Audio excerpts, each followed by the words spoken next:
In this video, I will show you how to upgrade roads in Cities Skylines 2. So let's jump straight into it. So of course, similar to other city building games like for example SimCity, Cities Skylines 2 focuses mainly on simulating traffic. Players have the tasks of ensuring that the city residents can easily travel to work and local shops without causing traffic congestion. Whilst doing this, there's also the challenge of avoiding excessive noise and air pollution. Of course, one of the brilliant tools in combating this is the ability to replace and upgrade existing roads. This actually eliminates the need to demolish old roads and construct them from scratch. Now, this feature was actually present in the original game, but upgrading roads in Cities Skylines 2 has been made even simpler. Roads are available in 3 different sizes: small, medium and large. In addition, players also have the option to access things like highways, which are special road types available in all sizes. First of all, to convert a road to a different type of the same size, all you need to do is go to the road construction menu and select the desired road type from the menu. Then what you want to do is switch to the replace tool, and with the cursor target the specific road segment you want to change. Then go ahead and click on it to transform it into the new road type.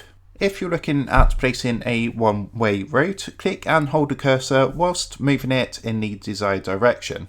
The task of upgrading a narrow road to a wide one is actually more challenging. The new road will intersect with nearby buildings and structures, requiring players to potentially relocate, demolish, or even reorganise the surrounding area for the road to fit. Zone buildings that obstruct the path are automatically demolished by the game without any cost to the player.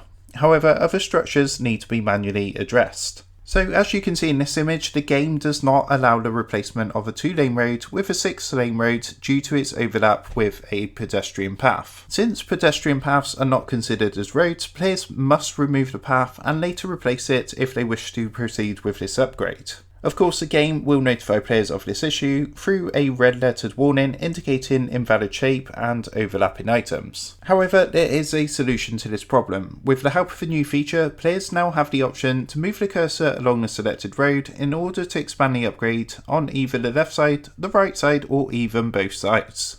So as an example, in this image, the upgrade only expands on the right side of the road. This issue only affects zoned buildings, resulting in an orange overlapping items warning instead of a red one, which does allow the upgrade to proceed.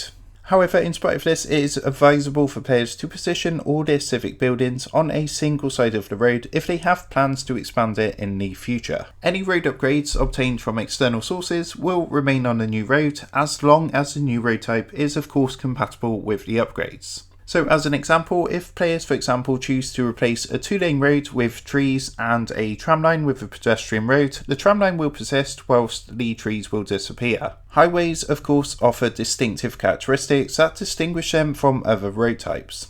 Firstly, vehicles can travel at a faster speed on highways compared to any other type of road. In addition to this, highways do not support the construction of buildings and are not considered as road connections for civic structures. And finally, highways do not accommodate water, sewage and low voltage power lines like other road types do. So the downside of this is utility connections such as pipes and power lines must also be manually added by players. It is important to note at this point that highways generate the most noise out of all road types, so remember to take caution when replacing existing roads with highways. So that is how you can go ahead and upgrade roads in Cities Skylines 2. I hope this tutorial gave you a brief overview of the process. If it did help you out, I would really appreciate it if you was to consider dropping down below the video, leaving a like and also subscribing to the channel. And with that being said, I just want to take a moment to thank you guys for watching this quick tutorial, and I will see you in the next video.